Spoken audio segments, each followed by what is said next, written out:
సమయంలో పరిశుద్ధ గ్రంథములు తెరచి సమూయేలు 2వ గ్రంథము 15వ అధ్యాయము 23వ వచనము నుండి మనము కొన్ని మాటలు చదువుకుందాము. వారు సాగిపోవుచుండగా జనులందరూ బహుగా ఏడ్చుచుండిరి. ఈ ప్రకారం వారందరూ రాజుతో కూడా కిద్రోను వాగు దాటి అరణ్య మార్గమున ప్రయాణమైపోయిరి. సాదోకును లేవీలందరూ దేవుని నిబంధన మందసమును మోయుచు అతని యొద్ద ఉండిరి. వారు దేవుని మందసమును దింపగా అబ్యాతారు వచ్చి పట్టణములో నుండి జనులందరూ దాటిపోవు వరకు అప్పుడు రాజు సాదోకును పిలిచి, దేవుని మందసమును పట్టణములోనికి తిరిగి తీసుకుని పొమ్ము. యెహోవా దృష్టికి నేను అనుగ్రహము పొందిన ఎడల ఆయన నన్ను తిరిగి రప్పించి దానిని తన నివాస స్థానమును నాకు చూపించు. నీ యందు నాకిష్టము లేదని ఆయన సెలవిచ్చిన ఎడల ఆయన చిత్తము నీ దృష్టికి అనుకూలమైనట్టు నా ఎడల జరిగించుమని నేను చెప్పుదునని చెప్పెను. దేవునికి మహిమ కలుగునుగాక. ఆమేన్. చదవబడినటువంటి లేఖనములో నుండి ప్రభు మనతో మాట్లాడునుగాక. నేను బిడ్డలారా, ఈరోజు ఈ వాక్యాన్ని ఒకంత మనము పరిశీలన చేద్దాం. వారు సాగిపోవుచుండగా జనులందరూ బహుగా ఏడ్చుచుండిరి. ఈ ప్రకారము వారందరూ రాజుతో కూడా కిద్రోను వాగు దాటి అరణ్య మార్గమున ప్రయాణమైపోయిరి. ఆమేన్. ప్రియమైనటువంటి దైవ జనాంగమా, ఈ లేఖనం యొక్క నేపథ్యం మనందరికీ తెలుసు, కానీ నేను మరలా ఒకంత వివరిస్తా. దావీదు యొక్క జీవితంలో దేవుడు బాలుడిగా ఉన్నప్పటి నుంచి ఎన్నో అద్భుతమైన కార్యాలు చేశాడు. ఎంతటి భయంకరమైన పోరాటాలనైనా ఎదుర్కొన్నాడు. కానీ తన జీవితంలో అనుకొని ఊహించని ఒక సంఘటన జరిగింది. బయట ఉన్న శత్రువు ఎంత బలాఢ్యుడైనా వాణ్ణి మనం జయించగలం. ఇంట్లో ఉన్నటువంటి వ్యక్తిని అది ఎంత అల్పుడైనా జయించడం చాలా కష్టం.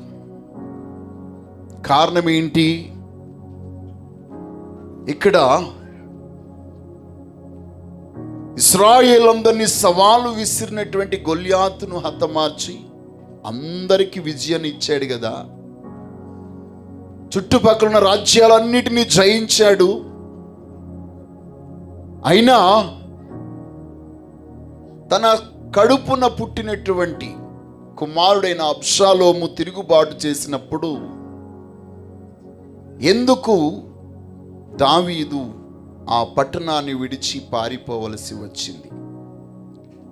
ప్రియమైనటువంటి దైవ జనాంగమా, ఈ యొక్క భాగములో మనం చూస్తే అబ్షాలోము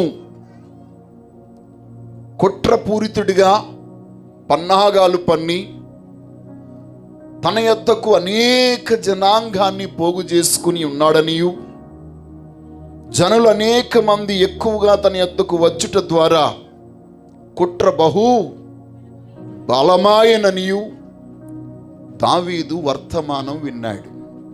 కొన్ని సందర్భాల్లో కుట్ర కొంచెమే ఉంటుంది, కానీ ఇది పెద్ద కుట్ర. ఇది మామూలు కుట్ర కాదు, బహు బలమైన కుట్రట.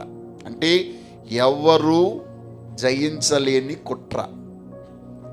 సొంత కడుపున పుట్టిన కుమారుడు. ఎందుకు ఈ కుమారుడు తిరుగుబాటు చేశాడు అని అంటే, ఇతడు అన్య దేశపు రాజ్యములో ఉన్న కుమార్తెని, అన్య రాజు యొక్క కుమార్తెని చేసుకున్నాడు దావీదు. సిరియా రాజు, సిరియా దేశంలో ఉన్నటువంటి ఒక ప్రాంతంలో ఉన్నటువంటి ఒక కుమార్తెని తను వివాహం చేసుకున్నాడు, మయక. ఆమె కడుపున పుట్టినవాడే అబ్షాలోము. ఈ అబ్షాలోము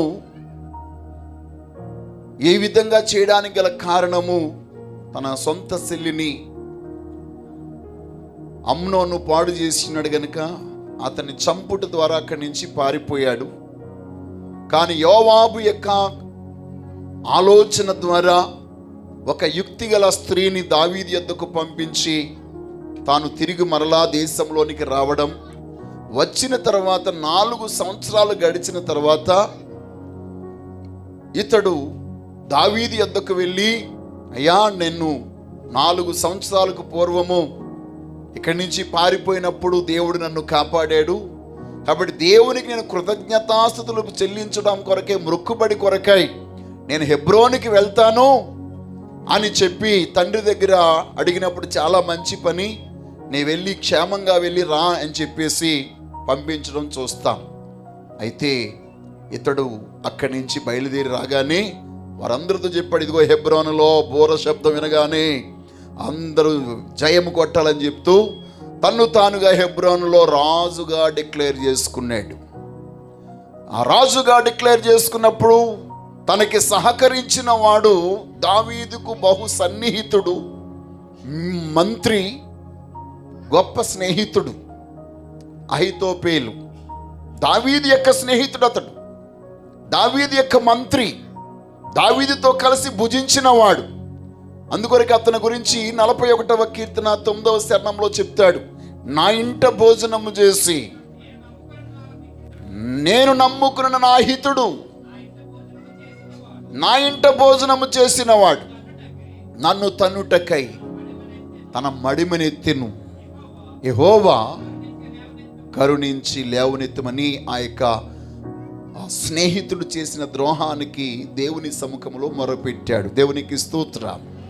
ప్రియమైనటువంటి దైవ జనాంగమా, తన ఇంటిలో ఉన్నవారు, తన కడుపున పుట్టినవాడొకడు, తనకి ప్రాణ స్నేహితుడు మరి ఒకడు, వారు పన్నాగము పన్ని కుట్ర చేసినప్పుడు దావీదు ఎందుకు పారిపోయాడు అని అంటే చేతకాని వాడు కాబట్టి కాదు.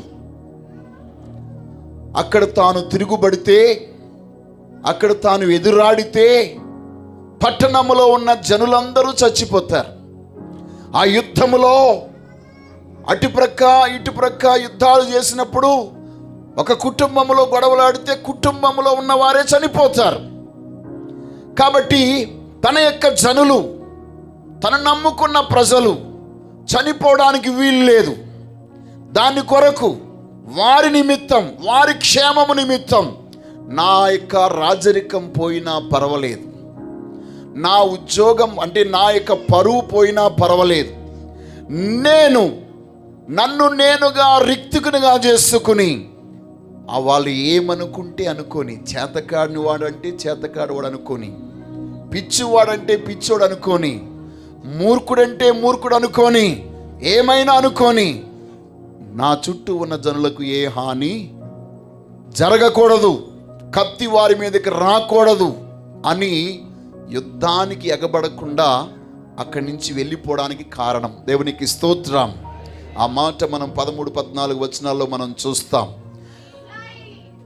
అబ్షాలోము పక్షమున వహించిరని దావీదునకు వర్తమానము రాగా, దావీదు యెరూషలేమునందున్న తన సేవకులందరికీ ఇలాగు ఆజ్ఞ ఇచ్చాను, అబ్షాలోము చేతుల నుండి మనను తప్పించుకుని రక్షణ పొందలేము, మనము పారిపోదము రండి.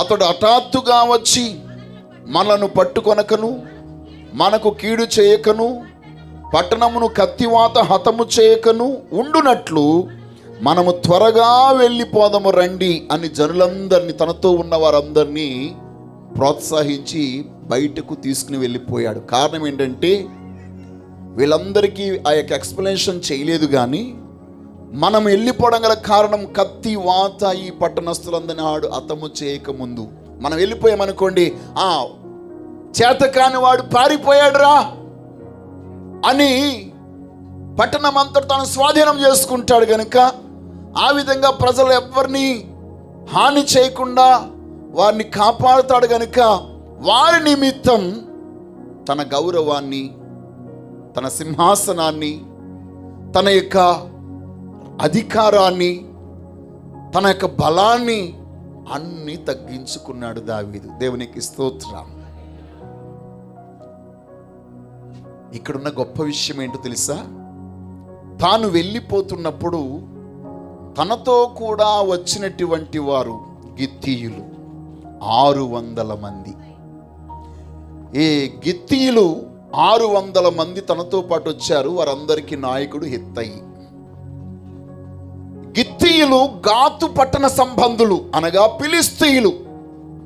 ఇంకా చెప్పాలంటే ఏ ప్రాంతంలో ఎవరినైతే ఏ గొలియాతునైతే హతమార్చాడో ఆ గొలియాతు గ్రామస్తులే ఈ హిత్తీయులు. ప్రియమైనటువంటి దైవ జనాంగమా, ఈ గిత్తీయులు గొలియాతు గ్రామస్తులు, గొలియాతు ప్రాంతంలో ఉన్నటువంటి వారు. వీరు అన్యజనులు, వీరు ఇశ్రాయేలీలు కాదు. కానీ వీరు దావీదుతో స్నేహభావం గలవారై దావీదు చేస్తున్నదంతయు కూడా న్యాయబద్ధముగా ఉండుట చూచి ఫిలిష్తీయుల యొద్ద నుంచి వీరు పరదేశులుగా ఇశ్రాయేలు దేశానికి యెరూషలేమునకు వచ్చారు. యెరూషలేముకు రావడమే కాదు, రాజుగారికి వీరు సపోర్టర్ అయినటువంటి యోధులు. దేవునికి స్తోత్రం.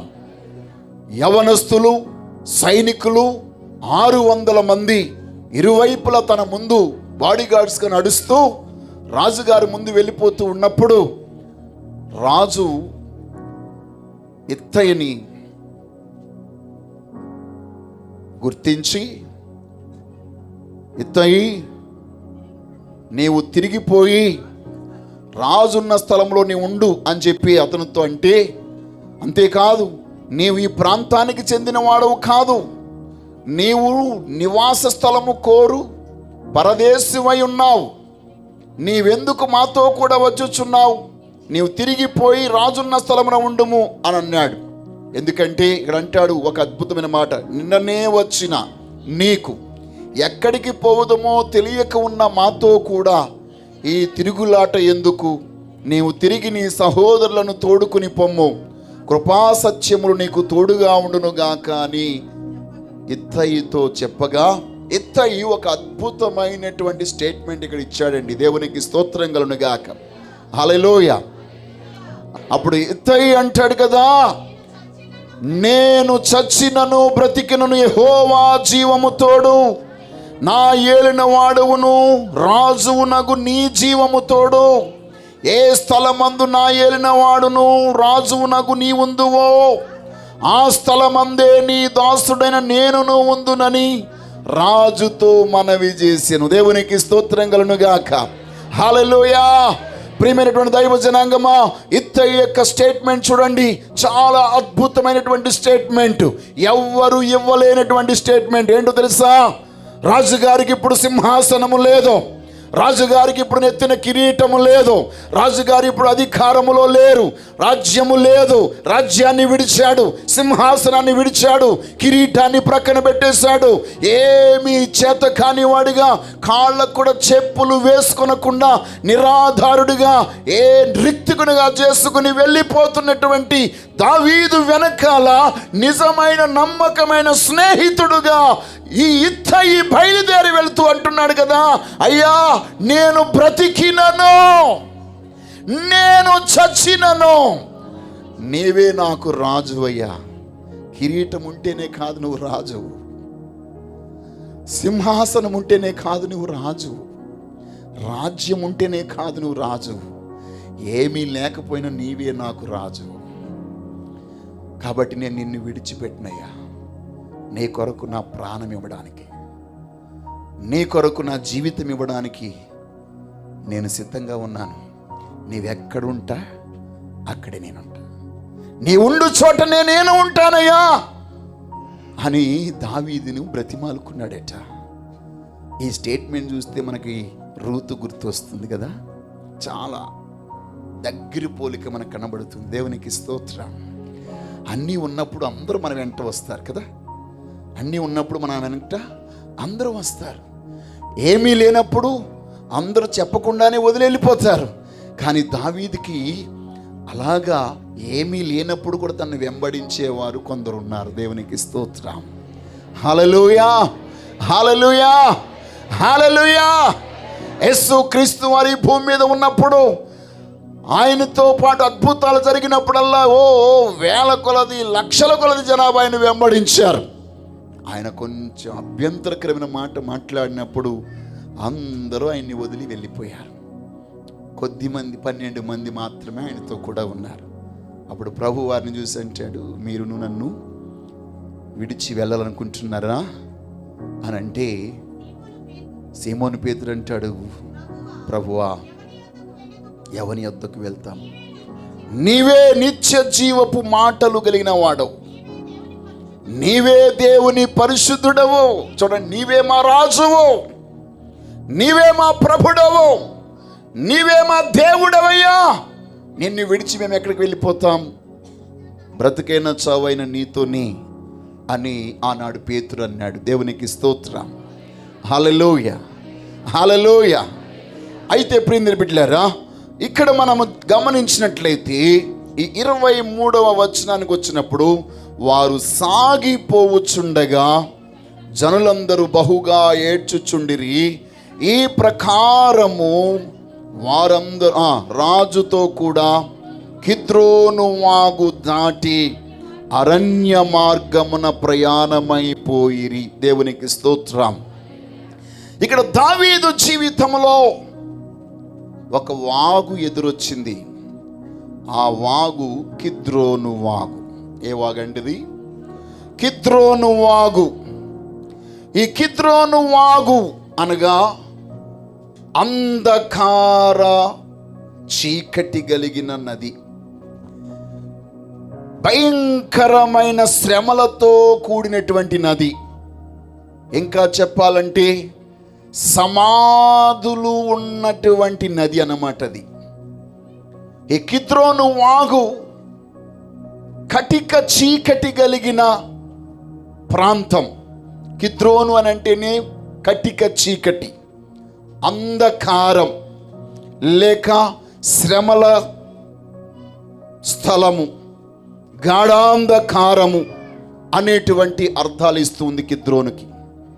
ఈ కిద్రోను ఎందుకు అది అంధకార సంబంధమైనటువంటి స్థలం అంటే, అందరి ఆశలను అడియాసలు చేసే స్థలం అది. అనేక మంది సమాధులు ఆ యొక్క ప్రాంతంలో పరివాహ స్థలాల్లో ఉన్నాయి, ఆ మైదానంలో ఉన్నాయి. అంత భయంకరమైన చోటది. ఆ నది దాటి వెళ్ళవలసి వచ్చింది దావీదు. మనందరి జీవితంలో ఈ నది అప్పుడప్పుడు ఎదురవుతూ ఉంది. దేవునికి స్తోత్రం. అనగా నీ బ్రతుకులు ఆకస్మికంగా ఎదురొచ్చిన చీకటి, ఆకస్మికంగా ఎదురొచ్చినటువంటి అపనిందనే అంధకారం, అవమానమనే అంధకారం, ఆర్థిక ఒడిదుడుకులనే అంధకారం నీ జీవితంలో ఎదురొచ్చినప్పుడు నీవది ఖచ్చితంగా దాటవలసిందే. ఆ నది దాటవలసినటువంటి అవసరత నీ బ్రతుకులో ఉంది.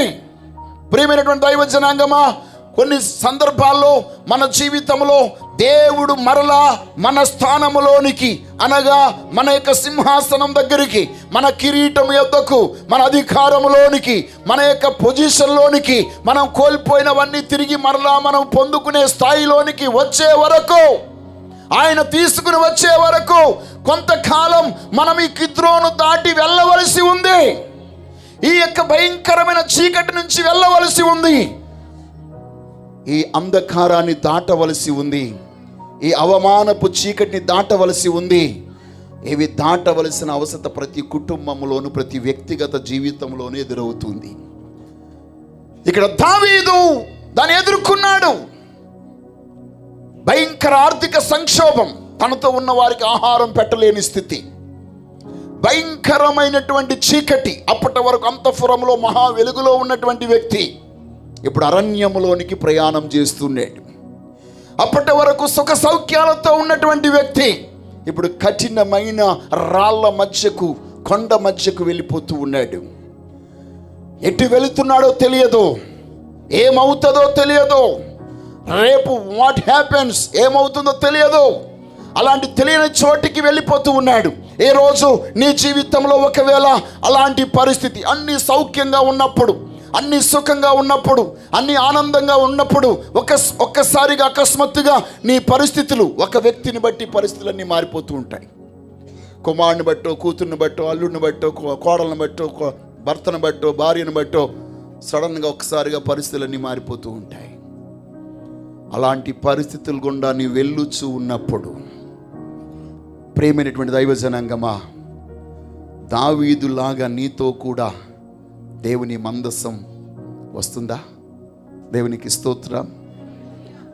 తనతో పాటు దేవుని మందసాన్ని కూడా తీసుకుని వెళ్ళాడట. దేవునికి స్తోత్రం. యాజకుడు తనతో కూడా ఉన్నాడు. తన బ్రతుకులో ఎన్ని శ్రమలు, ఎన్ని శోధనలు ఉన్నా దేవుని సన్నిధిని విడిచిపెట్టలేదు, యాజకుణ్ణి విడిచిపెట్టలేదు, దేవుని మందస్సాన్ని విడిచిపెట్టలేదు. అవన్నిటిని కూడా తన వెంట తీసుకుని వెళ్ళి ఆ నది దాటిన తర్వాత అబ్యాతారుతో అంటాడు, అయ్యా ఈ మందస్సాన్ని నువ్వు తీసుకుని వెళ్ళి దాని స్థానంలోనే దాన్ని పెట్టు, అదే స్థలంలో ఉండాలో ఆ స్థలంలోనే ఉండునుగాక. ఒకవేళ నా సర్వశక్తి గల దేవుడు నన్ను ఆ స్థలాన్ని, ఆ మందస్సాన్ని మరలా చూపించాలనుకుంటే ఆయన అనుగ్రహాన్ని పొంది నేను మరలా చూస్తాను.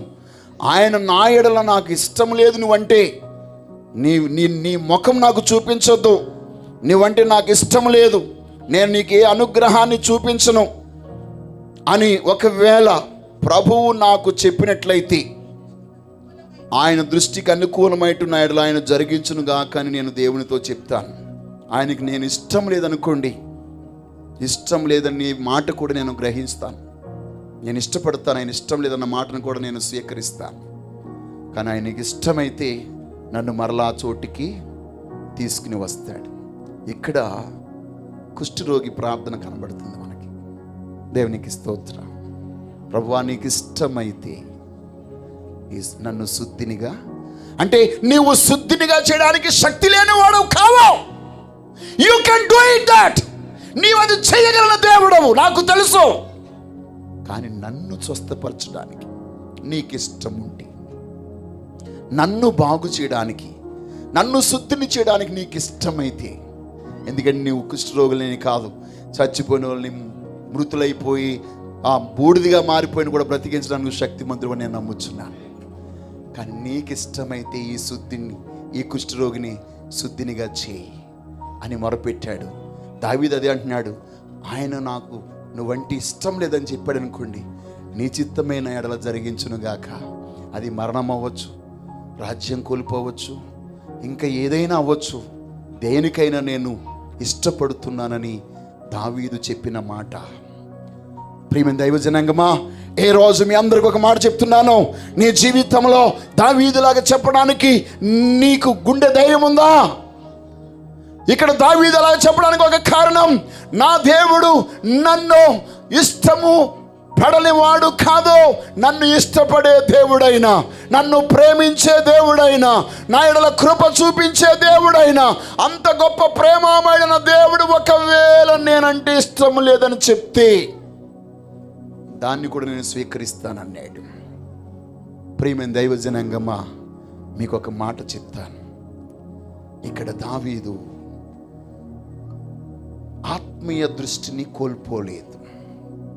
మహాశ్రమలో కూడా ఆత్మీయ దృష్టిని కోల్పోకుండా ఈ కిద్రోను వాగు తాను విశ్వాసముతో దాటాడు. దేవునికి స్తోత్రం. దానికి గల కారణం ఏంటి తెలుసా? తన తర్వాత 1000 సంవత్సరాలకు అభిషక్తుడైన యేసయ్య ఈ లోకానికి వస్తాడు. ఆయన నన్నే కాదు, నాలాగా ఈ కిద్రోను వాగు దాటే వారందరికీ ఆయనే మార్గం అవుతాడని దావీదు ఎరిగిన వాడై ఈ మాట చెప్తున్నాడు. దేవునికి స్తోత్రం కలుగును గాక. హల్లెలూయా. చూడండి, మనం యోహాను సువార్త 18వ అధ్యాయం 1వ వచనానికి వద్దాం. యేసు ఈ మాటలు చెప్పి తన శిష్యులతో కూడా కెద్రోను వాగు దాటిపోయెను.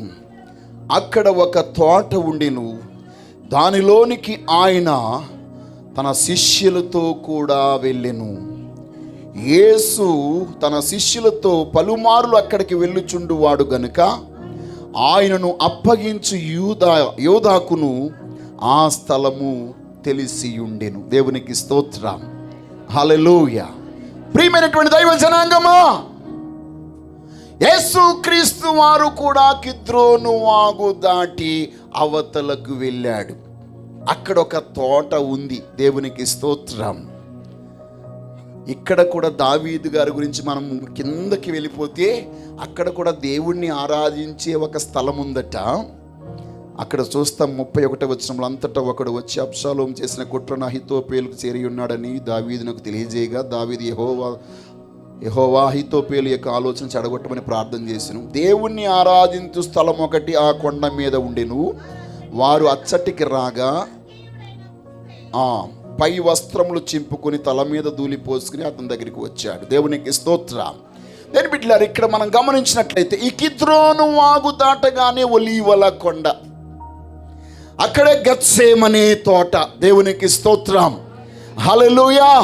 ఈ రోజు నేను మీతో చెప్తున్నాను, నీవు కిద్రోను అనుభవము గుండా వెళ్ళుచు ఉన్నట్లయితే, అనగా చీకటి అనుభవము గుండా, కష్టాల అనుభవము గుండా, శ్రమలు అనుభవాలు గుండా, శోధనల అనుభవాలు గుండా, మరణకరమైన అనుభవాలు గుండా, అప్పుల బంధకాల గుండా, ఆర్థికముగా అన్నిటినీ కోల్పోయినటువంటి స్థితిలో ఆ యొక్క సమయంలో నువ్వు అలాగ వెళ్ళుచు ఉండిన ఎడల, ఈ రోజు మీతో చెప్తున్నాను, నీతో కూడా మన ప్రభువు కూడా నది దాటుచున్నాడు. దేవునికి స్తోత్రం, హల్లెలూయా. ఈ కిద్రోను వాగు యేసుక్రీస్తు వారు కూడా దాటి ఉన్నారు. అక్కడ కిద్రోను ఉంది, ఇక్కడ కిద్రోను ఉంది. రెండు ఒకటే, ఈ రెండు ఒకటే. అక్కడ ఒలీవల తోట ఉంది, దాన్నే గెత్సేమనే తోట. మీరు గమనించండి, నీవు కిద్రోను వాగు దాటినప్పుడు గెత్సేమనే తోట అనగా ప్రార్థనా స్థలము. అక్కడ ప్రభువైన యేసుక్రీస్తు వారు మోకాళ్ళు ఊని ఆయన చెమట రక్తపు బిందుగా మారిపోవునట్లు ఆయన ప్రార్థించాడు. అక్కడ అనగా ప్రియమైనటువంటి దైవ జనాంగమా, నీ ఒక మాట గమనించు. నీవు కిద్రోను అనుభవం గుండా వెళ్ళుచున్నప్పుడు ఇక్కడ గెత్సేమనే తోట ఉంది, ప్రార్థించే స్థలం ఒకటి ఉంది. నీ సమస్యల గురించి, నీ యొక్క కష్టాల నుండి, నీ బాధల నుండి, నీ వ్యాధి నుంచి విడుదల చేయగలిగిన ప్రార్థనా స్థలం ఒకటి ఉంది. అందువరకు అక్కడ ప్రభు చెప్పాడు, నీవు సోదరులోనికి ప్రవేశించకూడనట్లు మెలకువగా ఉండి ప్రార్థన చేయి. హుర్రా బాబాలా సుందర. కిద్రోనులో కొట్టుకుని పోతున్నావా? కిద్రోను అనుభవము కొట్టుకుని పోవడానికి కొరకు కాదు, కిద్రోను దాటి ప్రార్థనలో నిలబడడానికే. కిద్రోను దాటిన తర్వాత అక్కడ ప్రార్థన తోట మాత్రమే కాదు ఉంది, అక్కడ నీ జీవితమునకు విజయాన్ని ఇచ్చే సిలువ ఉంది. అక్కడ నీ బ్రతుకులో ఎలాంటి సమస్యనైనా జయించడానికి నీకు విజయాన్ని ఇవ్వగలిగిన ఈ లోకమంతటికి అది వెర్రితనం అవ్వచ్చు. ఈ లోకమంతయు దాన్ని తిరస్కరించవచ్చు. ఆ యొక్క 2 కర్రలు 3 మేకులని అవమానించవచ్చు. కానీ నీ బ్రతుకునకు అది దేవుని శక్తి. నమ్మిన వారు చప్పట్లు కొట్టండి. హల్లెలూయా, హల్లెలూయా, హల్లెలూయా. దావీదు ఎలాగ తన్ను తాను తిరస్కరించుకుంటూ తన శక్తి అంతటిని విడిచిపెట్టి పట్టణ ప్రజలు ఎవ్వరికి హాని కలగకూడదని, ఎవరి మీద కత్తి పడకూడదని, తన మీద కత్తి పడినా పర్వాలేదని తన ఆయుధాలను విడిచి, అన్నిటిని విడిచి, అధికారాన్ని విడిచి, రాజ్యాన్ని విడిచి వెళ్ళినట్లు నీవు నేను మనందరము విజయ పదములో నడవాలని ప్రభువైన యేసుక్రీస్తు తన మహిమను విడిచి, తన సింహాసనాన్ని విడిచి, తన అధికారాన్ని విడిచి అదే తోటలో పట్టుకోవడానికి వచ్చినప్పుడు, ఇదిగో నేను ఆజ్ఞాపిస్తే ఇప్పుడే 12,000 వ్యూహములు సైన్యం ఇక్కడికి వచ్చేస్తుంది. అన్నీ విడిచిపెట్టి, ఇంకో మాట చెప్పునా, అక్కడ ఆ తోట గురించి అన్నీ బాగా తెలిసినోడు అక్కడ ఉన్నాడు. అక్కడ అప్పగించినోడు, అహితోపేలు ఎలాగ దావీదుని అప్పగించాడో, ఇస్కరియోతు యూదా కూడా యేసయ్యను అప్పగించేవాడు అక్కడ ఉన్నాడు. కానీ అన్నీ తెలిసిన కిద్రోను వాగు దాటడానికి గల కారణం ఏంటి తెలుసా? నీవు నేను అలాంటి అనుభవం గుండా వెళతామని ప్రభు ముందే ఎరిగిన వాడు గనుక అలాంటి అనుభవంలో వెళ్ళే ప్రతి ఒక్కరికి విడుదల కలిగించి విజయాన్ని అనుగ్రహింపజేసి గొప్ప సమాధానముతో నింపుట కొరకై ప్రభువైన యేసు క్రీస్తు వారు కూడా కిద్రోను వాగును దాటి గెత్సేమనే తోటలోనికి వచ్చి అక్కడ ఆయన తన్ను తానుగా అప్పగించుకొని కలువరి కొండ మీద సిలువలో వేలాడే ఆయన తన ప్రాణము పెట్టడానికి గల కారణం నీ ప్రాణం నిలబడాలని, నీవు విజయ పదములో నడవాలని, నీవు కోల్పోయినవన్నీ తిరిగి పొందుకోవాలని. నీవు రిక్తుగా ఉండకూడదు, తాను రిక్తుడైనా పర్వాలేదు. నీవు దరిద్రుడిగా ఉండకూడదు, నీవు ధనవంతుడిగా ఉండాలని అన్నిటిని విడిచిపెట్టిన ప్రభువు నీ కొరకు కిద్రోను వాగు దాటాడు. నమ్మిన వారు చప్పట్ల కొట్టి దేవుని మహిమపరచండి. హల్లెలూయా, హల్లెలూయా, హల్లెలూయా, హల్లెలూయా. ఏ రోజు నిన్ను ఆవరించిన చీకటి ఏమిటి? నిన్ను ఆవరించిన అంధకారం ఏమిటి? నిన్ను బాధిస్తున్నటువంటి ఆ భయంకరమైన శోధన ఏమిటి? నీ జీవితంలో నీవు ఈ సమస్యను జయించలేమని అనుకుంటున్నావా? నీ కొరకు ప్రార్థించిన, విజ్ఞాపనం చేసిన యేసయ్య అక్కడ ఉన్నాడు. నీ కొరకు, నీ విజయం కొరకు సిలువను ఎక్కి సిలువనే జయించిన యేసయ్య అక్కడ ఉన్నాడు. మరణపు ముళ్ళునే విరిచిన యేసయ్య అక్కడ ఉన్నాడు.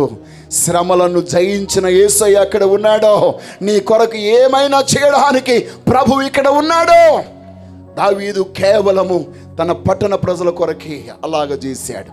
కానీ ప్రభు అని యేసు క్రీస్తు వారు యావత్ ప్రపంచము కొరకు ఆయన కిద్రోను వాగును దాటాడు. దేవునికి స్తోత్రం. ఏ రోజు నీ కిద్రోను వాగు క్యాన్సర్ అవ్వచ్చు, నీ కిద్రోను వాగు అల్సర్ అవ్వచ్చు, నీ కిద్రోను వాగు హార్ట్ ప్రాబ్లం అవ్వచ్చు, నీ కిద్రోను వాగు లేకపోతే అది లివర్ ప్రాబ్లం అవ్వచ్చు, నీ కిద్రోను వాగు కిడ్నీ ప్రాబ్లం అవ్వచ్చు, నీ కిద్రోను వాగు అది ఆర్థికమైన ఒడిదుడుకులు అప్పులు బాధలు అవ్వచ్చు, నీ కిద్రోను వాగు నీ ప్రాణ స్నేహితులే నిన్ను మోసము చేసి అవమానించిన వారు అవ్వచ్చు. ఈరోజు ఒక నేను న్యూస్ చదివాను, నేను ఇద్దరు మంచి స్నేహితులు, ఇద్దరు మహిళలు స్నేహపు ముసుగులో సొంత స్నేహితురాలి యొక్క బిడ్డను అమ్మేయడానికి ఎత్తుకెళ్ళిపోయిందట. సాకసక్యంగా పోలీసు వాళ్ళు రైల్వే స్టేషన్ దగ్గర పట్టుకున్నారు.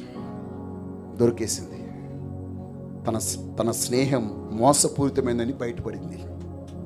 ఈరోజు నీకు తెలియకుండానే నీ స్నేహితులే నిన్ను కిద్రోను వాగులోనికి త్రోసేయచ్చు. కానీ నిన్ను దాటించగలిగిన వాడు అక్కడ ఉన్నాడు. దేవునికి స్తోత్రం. హల్లెలూయా. ఎందుకో తెలుసా? హిజ్కియా అలాగే హోషేయ వీరందరూ కూడా దేవాలయంను శుద్ధీకరణ చేసినప్పుడు ఆ చెత్తంతా తీసుకువెళ్ళి కిద్రోను యొక్క వాగులో పడవేశారు. ఈ కిద్రోను వాగు దేవాలయంలో ఉన్న శుద్ధమైనటువంటి నిషిద్ధమైనటువంటి వస్తువులన్నిటినీ పారవేసే ఒక స్థలం, ఒక చెత్త పడవేసే స్థలం అది. మన జీవితంలో కూడా చాలా సందర్భంలో ఈ లోకంలో ఉన్నవారు మనల్ని చెత్తగా భావించే సమయం ఒకటి ఉంది. కానీ దేవుడు మనల్ని చెత్తగా కాదు, ఆయన మందిరముగా మలిచేవాడు. దేవునికి స్తోత్రం. ఆయన ఆలయముగా చేసేవాడు. దేవునికి స్తోత్రం. ఆ కిద్రోను వాగు దాటిన తర్వాత ఆ చెత్తంతటిని కొట్టుకుని పోయేటువంటి కిద్రోను వాగైతే మన ప్రభువైన యేసుక్రీస్తు తన రక్తము ద్వారా మనందరిని రాజులైన యాజక సమూహముగా చేశాడు. దేవునికి మహిమ కలుగునుగాక. కాబట్టి ప్రియమైనటువంటి దైవ జనాంగమా, ఏ రోజు నేను వేధించే సమస్య, శోధన, బాధ, దుఃఖం ఎలాంటిదైనప్పటికీ ఏ రోజు ప్రభు నీ కొరకున్నాడు. ఆయన నీ పక్షంలో ఉన్నాడు. ఖచ్చితంగా నిన్ను నీ స్థానములోనికి మరలా తీసుకుని వస్తాడు. నీ పొజిషన్ మరలా నీకు ఇస్తాడు. నీవు కోల్పోయినవన్నిటిని ఇవ్వడానికి ఇష్టపడుతున్నాడు. ఆ అనుభవంలోనికి నువ్వు రాగలగాలంటే దావీదును వెంబడించిన ఇత్తయిలాగా యేసయ్యను నువ్వు వెంబడించగలవా? ఈ ఇత్తయి బలహీనుడు కాదు, ఈ ఇత్తయి బలాఢ్యుడు. ఈ ఇత్తయి బర్జిల్లాయిలాగా ముసలివాడు కాదు, ఈ ఇత్తయి పడుచువాడు. ఇతడు సైన్యాధ్యక్షుడిగా ఉన్నాడు. ఇతడు 600 మంది సైన్యాన్ని పోగు చేసుకుని దావీదు యొద్దకు వచ్చినటువంటి వాడు. అందువరకు నీ మిత్రులందరినీ తీసుకుని వెళ్ళిపోయావయ్యా అంటే, లేదయ్యా, నేనొక్కడనే కాదు, నాతో వచ్చిన వీళ్ళలో ఏ ఒక్కడు వెనక్కి వెళ్ళడు, నీతోనే ఉంటాడు. నీ జీవితంలో అలాగా ఇత్తయిలాగా దావీదును వెంబడించినటువంటి రీతిలో నీవును యేసయ్యను వెంబడించినట్లయితే నిశ్చయముగా నీవు చూడండి. తర్వాత మీరు గమనించినట్లయితే 18వ అధ్యాయానికి వచ్చినప్పుడు ఇత్తయి సైన్యాధ్యక్షుడైపోయాడు. దేవునికి స్తోత్రం, హల్లెలూయా. చూడండి 18వ అధ్యాయం 2వ వచనం. జనులు 3 భాగాలుగా చేసి యోవాబు చేతి క్రింద ఒక భాగము, సెరూయా కుమారుడు అబీషై అను యోవాబు సహోదరుని చేతి క్రింద ఒక భాగము, గిత్తీయుడైన ఇత్తయి చేతి క్రింద ఒక భాగము ఉంచెను. దావీదు, నేను మీతో కూడా బయలుదేరుదునని జనులతో చెప్పగా జనులు నీవు రాకూడదు అన్నారు. దేవునికి స్తోత్రం కలుగునుగాక. తనతో ఉన్న సైన్యాన్ని 3 భాగాలుగా చేసి ఆ 3 భాగాల్లో ఒక భాగాన్ని ఎవరికి ఇచ్చాడట? గిత్తీయుడైన ఇత్తయి చేతికి ఇచ్చాడు. సైన్యాధ్యక్షునిగా మార్చాడు. గొప్ప గొప్ప ధన్యత, గొప్ప భాగ్యం. ఈరోజు నిన్ను ప్రభు ఎట్టి పరిస్థితులు విడిచిపెట్టే దేవుడు కాదు. నమ్మకంగా శ్రమైన, కష్టమైన, సంతోషంలోనే ఆయన వెంబడించడం కాదు, అన్నీ బాగున్నప్పుడు ఆయన వెంబడించడం కాదు, ఏమీ బాగోలేనప్పుడు సహితం, ఆయనకి మనం ఇష్టం లేకపోయినప్పుడు సహితం ఆయన వెంబడించే వారంగా ఉంటే ఆయన ఇష్టపడకుండా ఉంటాడంటారా? దేవునికి స్తోత్రం కలుగునుగాక. హల్లెలూయా, హల్లెలూయా, హల్లెలూయా. ప్రియ బిడ్డలారా, ఈరోజు ఒక మాట మీద చెప్తున్నాను. ఒక ప్రాంతంలో బహిరంగ సభ ఏర్పాటు చేశారు. ఆడొక గొప్ప దైవజనుడు వస్తాడని చెప్పి అనౌన్స్మెంట్ చేశారు. వేల కొలది ప్రజలు అక్కడ అందరూ గ్యాదర్ అయ్యారు. ఆ యొక్క దైవజనుడి కొరకు అందరూ ఎదురు చూస్తున్నారు. గంటల తరబడి అలాగ ఎదురు చూస్తున్నారు, కానీ ఆయన రావట్లే. అక్కడ ఒక భిక్షగాళ్ళలాగా సింపిరి జుట్టు, మాసిపోయిన గెడ్డం, చిరిగిపోయిన వస్త్రాలు, ఏమాత్రము కూడా చూడ్డానికి ఇష్టత లేనటువంటి ఒక వ్యక్తి అక్కడ ఉన్నాడు. ఆయన వెళ్ళి వీళ్ళందరినీ బ్రతిమాలుతున్నాడు. అయ్యా, దైవజనులు రావడానికి లేట్ అవుతుంది కదా, ఒక్క మాట నేను చెప్తాను, ఒక్క మాట ప్లీజ్, ఒక్క మాట నేను చెప్తానంటే అందరూ, రే వీడు పిచ్చోళ్ళలాగా ఉన్నాడు, వీడు మూర్ఖుడు, వీడిని తోసేండి అవతలకి అని చెప్పిన కొంతమంది ఉన్నారట. ఇలాగూ అందరూ అంటుంటే దాంట్లో ఒక పెద్ద ఆయన అన్నాడట, సంఘ పెద్ద, దైవజనులు ఎలాగ రాలేదు కదా, ఇంచుమించు 2-3 గంటల నుంచి బతిమాలతాడు, ఒక్క మాట అంటున్నాడు కదా, ఆ ఒక్క మాట ఏంటో చెప్పనివ్వండి, ఇలాగ దైవజనులు వస్తే అతను దించేద్దాం అని అన్నారట. అప్పుడు ఈ వ్యక్తికి మైక్ ఇచ్చారటండి. మైక్ ఇస్తే ఆయన 2 మాటలు చెప్పాడట. నా జుట్టు మాసిపోయింది, నా గెడ్డం మాసిపోయింది, చిరిగిపోయిన వస్త్రాలు, మాసిపోయిన శరీరం, మీకు ఎవరికి నేను ఇష్టం లేదు కదా, కానీ యేసయ్య నన్ను ఇష్టపడుతున్నాడు. మీరు ఎవరు నన్ను దగ్గరికి చేర్చుకోరు కదా, కానీ యేసయ్య నన్ను తన దగ్గరికి చేర్చుకుంటున్నాడు. అంతేకాదు, మిమ్మల్ని ఇష్టపడిన యేసయ్య ఇలాగున్న నన్ను ఇష్టపడుతున్నాడు. మీ అందరి కొరకు రక్తం కార్చిన యేసయ్య నా కొరకు రక్తం కార్చాడు. ఆయన గొప్ప ప్రేమామయుడయ్యా అనే మాట చెప్పాడట. ప్రజలందరూ ఏడుపు మొదలెట్టారటండి. కన్నీళ్లు విడుస్తూ ఏడుపు మొదలుపెట్టారట. ఆ దైవజనుడు వచ్చేటప్పటికి ఆ యొక్క ప్రాంగణం అంతా ఏడుపులతో నిండిపోయిందట. ఏంటి ఇక ఆశ్చర్యమైన కార్యానికి ఏంటి కారణం అని అంటే, ఏమి లేదయ్యా, ఒక భిక్షగాడు వచ్చిన ఒక మాట వీళ్ళందరినీ కదిలించిందని చెప్పినప్పుడు దైవజనుడు అంటే ఏ ప్రసంగం ఇక్కడ అవసరం లేదు, ఆ ఒక్క మాట ఇంతమంది ప్రజలను గుండెలను కదిలించింది కదా, అదే గొప్ప ప్రసంగం అన్నాడట ఆయన. దేవునికి స్తోత్రం, హల్లెలూయా. హల్లెలూయా. ఇప్పుడు చెప్పండి, యేసయ్య మిమ్మల్ని ఇష్టపడతాడో ఇష్టపడ్డా? మరి దావీదు ఎందుకండి అలాగన్నాడు? ఒకవేళ నేనంటే ఆయనకి ఇష్టం లేకపోదని ఆయన చెప్తే దాన్ని కూడా నేను అంగీకరిస్తాను అంటున్నాడు కదా. అలాంటి మాట అనని యేసయ్య ఈరోజు మనకి దేవుడిగా ఉన్నాడు. నీ కొరకు నీ మీద ఇష్టపడి కిద్రోను వాగు దాటాడైనా, సిలువను ఎక్కాడైనా, నీ జీవిత స్థితులన్నింటినీ మార్చి మరలా మెయిన్ పొజిషన్కి తీసుకుని వచ్చేవాడైనా ఆ గొప్ప దేవుని అందు విశ్వాసం ఉంచుదాం. మనందరి బ్రతుకులో ఉన్న అంధకారాన్ని, చీకటిని, ఈ నలుపును మనము దాటుదాం. ఈ నల్లటి నీరును మనము దాటుదాం. ఈ చీకటి నీరును మనము దాటుదాం. ఈ అంధకార నీటిని, లోయను మనము దాటుదాం. ఈ కిద్రోను వాగును మనము దాటుదాం. దీనికి ఒక పేరుంది, యెహోషాపాతు లోయ అని. కారణం ఏంటో తెలుసా? దేవుడే తీర్పు తీర్చును అనగా తీర్పు తీర్చే లోయది. కానీ ప్రభువు నిన్ను తీర్పును దాటించాడు, చీకటిని దాటించాడు, మరణాన్ని దాటించాడు.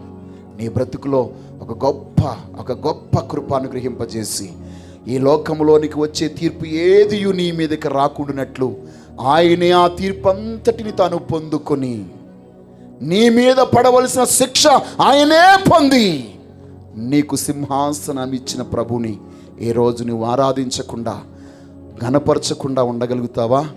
ఈరోజు దావీదు దేవునికి కృతజ్ఞతాస్తులు చెల్లిస్తూ ఉన్నాడు. మరి నీవో ఈరోజు నీ బ్రతుకులో కూడా కిద్రోను వాగుంది. ఆ కిద్రోను వాగును ప్రభు అయిన యేసుక్రీస్తు నందు విశ్వాసం ఉంచి ఆయన నాతో కూడా ఉన్నాడని ఎరిగి ముందుకు సాగు. దేవుడట్టి కృప నీకు అనుగ్రహించును గాక. ఆమేన్. హల్లెలూయా, హల్లెలూయా. కొండలలో, లోయలలో, అడవులలో, ఎడారులలో, కొండలలో, లోయలలో, అడవులలో, ఎడారులలో నన్ను గమనించినావా, నన్ను నడిపించినావా, నన్ను గమనించినావా,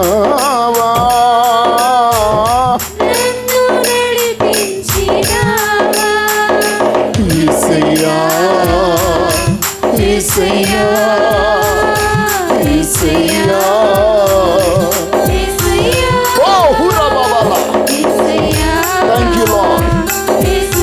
అందరము చప్పట్లు కొడుతూ, అందరము పాట పాడుతూ కిద్రోను దాటుతాం.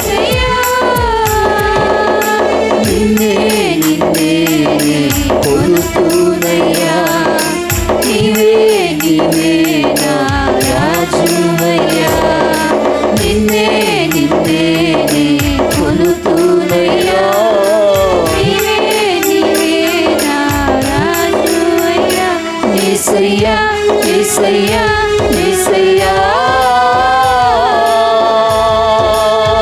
ఆత్మీయులే నన్ను అవమానించగా, అన్యులే నన్ను అపహాసించగా, ఆత్మీయులే నన్ను అవమానించగా, అన్యులే నన్ను అపహాసించగా, అండ నీవైతివయ్యా,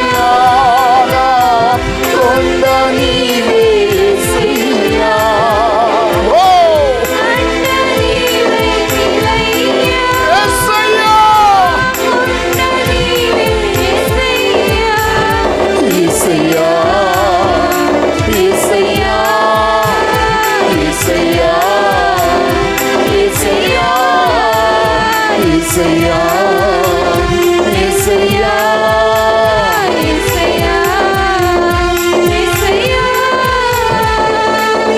మరణ ఛాయలో మెరచిన నీ ప్రేమ, నలిగిన బ్రతుకున కురిసిన నీ కృప, మరణ చల్లన ఛాయలు మెరచిన నీ ప్రేమ నలిగిన బ్రతుకున కురిచిన నీ కృప నన్ను బలపరచుమయ్యా నిన్నే కనపరచుమయ్యా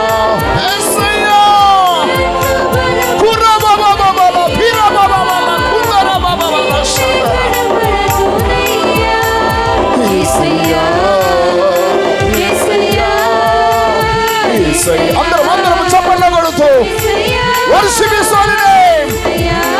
Riba baba baba shanda kundara baba baba kundara baba Isaya Isaya Isaya Isaya Isaya Isaya Isaya వంతెన వంచిన ఒరిగిన భారాన పొసగ కవిసికే విసిరే కెరటాన వంతెన వంచిన ఒరిగిన భారాన పొసగ కవిసిరే విసిరే కెరటాన తలల పడ చేర్చినవా నీ వలలో నన్ను మోసినవా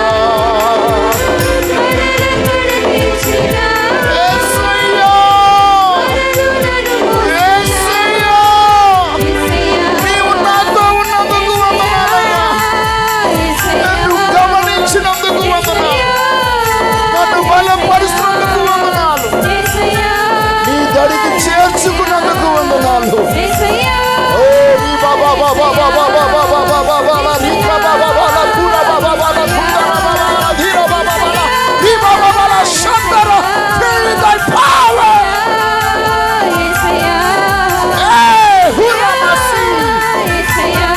నీ మహిమ నీ మహిమ నీ మహిమ నీ మహిమ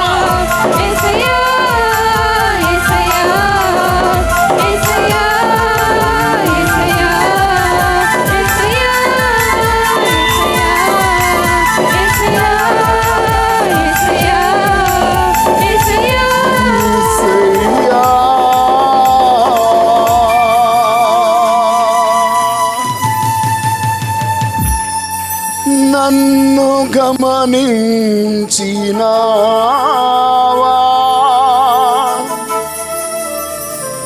నన్ను నడిపించినావా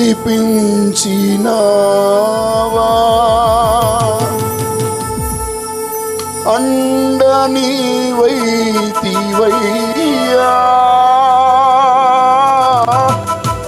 కొండ నీవే యేసయ్యా అమ్మా సహోదరుడా కిద్రోను వాగు దాటుట అంత సులభము కాదు. సొలొమోను రాజు కాలంలో షిమీతో అంటాడు, ఈ కిద్రోను వాగు దాటనంత కాలం నువ్వు సురక్షితంగా ఉంటావు, కిద్రోను వాగు దాటావా నువ్వు చస్తావు అన్నాడు. కానీ నీ కొరకు నీకు మరణము రాకుండా, నీ దరిదాపులకు కూడా మరణము ఏలుబడి చేయకుండా ఉండుట కొరకై కిద్రోను వాగు దాటి నీ పక్షముగా మరణించాడు ప్రభువైన యేసుక్రీస్తు. నీ మీద ఉన్న తీర్పును ఆయన భరించి, నీ శిక్షను ఆయన భరించి, నీ స్థానంలో ఆయన సిలువ వేయబడి మరణించాడు. సిమి స్థానంలో ఉన్న నీవు, రాజును దూషించిన నీవు, దేవుణ్ణి దూషించిన నీవు గొప్ప శిక్షకు పాత్రుడవే. కానీ నీవెక్కడ కిద్రోను దాటి మరణానికి లోనైపోతావని కిద్రోను వాగే లేకుండా తన రక్తముతో ఆ వాగును రక్షణ వాగుగా మార్చిన ప్రభువు ఈ రోజు నీ జీవితంలో గొప్ప కార్యం చేస్తున్నాడమ్మా. రోగము ఒకవేళ మరణాన్ని కొరకు వచ్చిందేమో, ఆర్థిక ఇబ్బందులు మరణం కొరకే వచ్చాయేమో, సమస్యలు శోధనలు శ్రమలు మరణానికే దారితీస్తున్నాయేమో, ఎలాంటి మరణము నిన్ను ఏలుబడి చేయడానికి సిద్ధంగా ఉన్నావు, ప్రభువు నీతో ఉన్నాడు. దేవుడి మాటలు బట్టి మిమ్మల్ని అందరిని దీవించి బలపరచును గాక.